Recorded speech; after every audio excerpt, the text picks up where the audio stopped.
Hello everyone. आज मैं आप लोगों के सामने अपनी ड्यूटीज़ की कुछ बातें शेयर करना चाहती हूँ। ये मैं इसलिए नहीं कर रही हूँ कि आप इस सिचुएशन से डरें या फिर हमें कुछ सिंपैथी चाहिए आपसे। ये मैं सिर्फ इसलिए कर रही हूँ कि आप इस सिचुएशन की गंभीरता को समझिए, क्योंकि मैं इस सिचुएशन को इतने करीब से देख के आई हूँ, तो मेरा एक फ़र्ज़ बनता है कि मैं एक जिम्मेदार नागरिक के नाते आप लोगों को भी इसके बारे में जागरूक कर पाऊँ। क्योंकि मैं आज भी देखती हूँ कि लोग, बिल्कुल भी पढ़े लिखे लोग ध्यान नहीं देते हैं। मेरी ड्यूटीज़ अब एम्स के कोविड एरिया से ख़त्म हो चुकी हैं। मैं क्वारंटीन के लिए आ गई हूँ। बहुत बहुत ज़्यादा टफ ड्यूटीज़ हैं। जितनी भी चीज़ें आप पढ़ रहे हैं उसकी एक एक बात सच है। हम ड्यूटीज़ दिन रात कर रहे हैं। बहुत दिनों से सोए नहीं हैं, ढंग से खाना नहीं खा पा रहे हैं।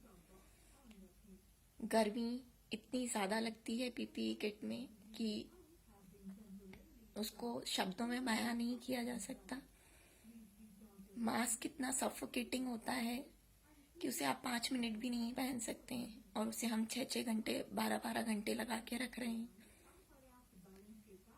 भले ही हमें सारा प्रोटेक्शन दिया जा रहा है, हम लोग बहुत ध्यान रख के ड्यूटीज़ कर रहे हैं, लेकिन फिर भी एक डर तो सभी के मन में रहता है कि कहाँ किससे क्या चूक हो जाए और वो पॉजिटिव हो जाए। ये बीमारी इतनी भयानक तो नहीं है, ये सच है, लेकिन इसका जो स्प्रेड है वो बहुत भयानक है।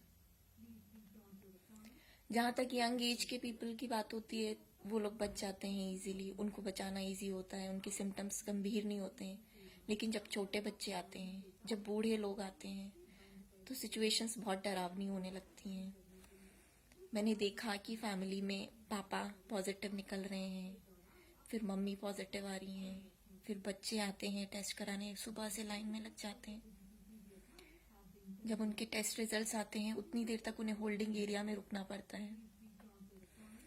आप सोच नहीं सकते हैं कि उन लोगों पे क्या बीतती होगी कि हमारा रिजल्ट 24 घंटे में क्या आने वाला है। वो बेचारे तो बस ये डरते हैं कि कहीं कोरोना हो गया तो हम मर जाएंगे।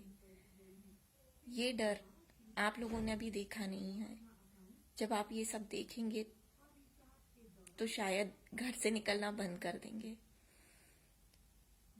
ये सब कुछ सही है कि आप सोशल डिस्टेंसिंग मेंटेन करिए, मास्क पहनिए, दूरी बनाए रखिए, अननेसेसरली लोगों से नहीं मिलिए, पर ये सारी चीज़ें यंग एज जनरेशन के लिए हैं। ओल्ड एज लोगों के लिए, बच्चों के लिए नियम ये कहता है कि आप उन्हें घर पे रखिए। इसलिए स्कूल सबसे पहले बंद किए गए, इसलिए सबसे पहले हाई अलर्ट हुआ सीनियर सिटीजन्स के लिए। पर जब मैं क्वारंटीन के लिए यहाँ आ रही थी तो मैंने देखा कि आज भी सीनियर सिटीजन्स बाहर घूम रहे हैं। बच्चे खेल ही रहे थे कॉलोनी में। आप नहीं जानते कि कौन सा एरिया हॉट एरिया में कब कन्वर्ट हो जाएगा।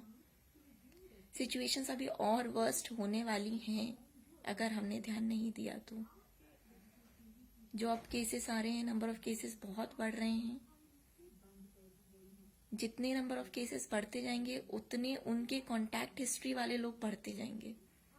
इसलिए बहुत बहुत ज़रूरी है कि आप सब घर पे रहिए।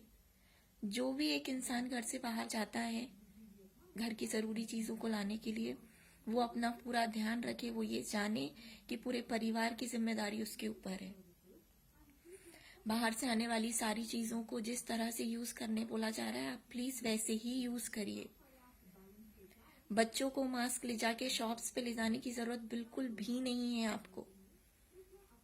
सीनियर सिटीजन से तो मेरी हाथ जोड़ के रिक्वेस्ट है कि प्लीज़ घर में बैठिए, वॉक के लिए अपना टेरेस यूज़ करिए, अपने घर के कमरों को यूज़ करिए। आपको नहीं निकलना है अपने घर से। आपने अभी अभी केस सुना होगा कि कल ही डॉक्टर हेड्डा की डेथ हो चुकी है। बहुत बहुत अच्छे डॉक्टर थे वो, पर क्योंकि एज बहुत ज़्यादा थी उनकी तो वो सरवाइव नहीं कर पाए। काफ़ी लड़ाई करी उनकी बॉडी ने कोरोना से, लेकिन कल उनकी डेथ हो गई। प्लीज़ इस चीज़ को समझिए और अपने आप का ध्यान रखिए, दूसरों को भी बचाइए और खुद को भी बचाइए। मास्क जो पहनता है उसको घबराहट होगी, ये मैं समझती हूँ। मौसम भी बहुत गर्म हो रहा है, लेकिन मास्क पहनना आज की ज़रूरत है। अगर आप मास्क पहनेंगे, घर से बने हुए मास्क ही अगर आप 2 लोग आपस में पहन के रखेंगे तो वायरस का काफ़ी स्प्रेड रुक सकता है। क्योंकि अब केसेस ऐसे आ रहे हैं जिनमें कोई सिम्टम्स नहीं है, तो अगर सिम्टम्स नहीं है तो वो खांसेगा नहीं, छींकेगा नहीं, तो वो इतना भयानक तरीके से तो नहीं फैला पाएगा। लेकिन जब आप उससे बात करेंगे या वो कहीं आपके आसपास खड़े होकर कुछ बात कर रहा होगा तो एटलीस्ट उसके मास्क से वो जो ड्रॉपलेट्स फॉर्मेशन है वो रुक जाएंगे। क्योंकि आप भी मास्क पहने रहेंगे तो वो ड्रॉपलेट्स आप तक रीच नहीं कर पाएंगे। तो प्लीज मास्क से अपना मुंह कवर रखिए। घर लौटने पे अपने हाथ पैर जरूर धोइए और इन सब चीजों का ध्यान रखते हुए आप अपने परिवार में भी सबका ध्यान रखिए। हॉस्पिटल का सीन इतना इतना डरावना है कि रात में 2-2 3-3 बजे रिपोर्ट्स आती हैं और हमें उन पेशेंट्स को शिफ्ट करना होता है। वो उतने ही बजे, रात के 2-3 बजे, चाहे छोटा बच्चा हो, बूढ़ा हो या कोई यंग हो, उसे हम एम्बुलेंस से वार्ड्स में शिफ्ट करते हैं। सोते नहीं है लोग, हम ड्यूटीज में हो या ना हो, हम हमेशा अपडेटेड रहते हैं अपने ग्रुप में। भूख लगना बंद हो चुकी है।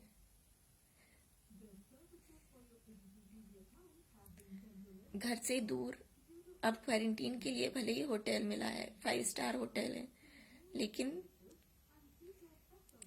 घर से ज्यादा अच्छा और कहीं नहीं लगता।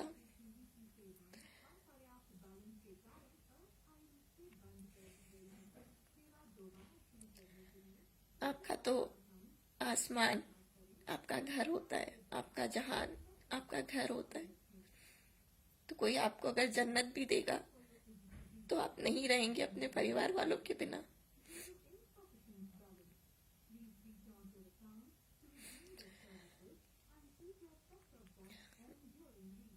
प्लीज इसकी गंभीरता को समझिए। शायद हमें अब सेकेंड राउंड ऑफ ड्यूटीज पे भी जाना पड़ जाएगा। सारे ही डॉक्टर्स के लिए बहुत मुश्किल है ये सब। सबके छोटे बच्चे हैं, सबके घर में माँ बाप हैं, सबको अपने घर वालों से प्यार है। और जो आप सुन रहे हैं कि अब सरहद पे जो खाकी वर्दी थी वो सफेद हो चुकी है, तो वो सच है। सरहद पर रहने वाले जवानों को एक कड़ी ट्रेनिंग की प्रैक्टिस होती है, दी जाती है उन्हें। डॉक्टर्स को इतनी कड़ी ट्रेनिंग नहीं दी जाती है, पर आज वो बिना ट्रेनिंग के भी इतनी कड़ी ड्यूटीज कर रहे हैं सिर्फ आपके लिए। अब आप देंगे साथ तो बनेगी बात। ये बात ध्यान रखिए कि अब एक ही तरीका है इसको रोकने का। I protect you, you protect me. इसकी अभी तक कोई दवाई नहीं है। इलाज सब कुछ सिम्टम्स पे डिपेंड करता है। वैक्सीन अभी ट्रायल्स में है। रोकना है अगर आपको तो आज से ही जो चीजें मैंने आपको समझाई हैं प्लीज आप ध्यान रखना स्टार्ट करिए। Stay home, stay safe.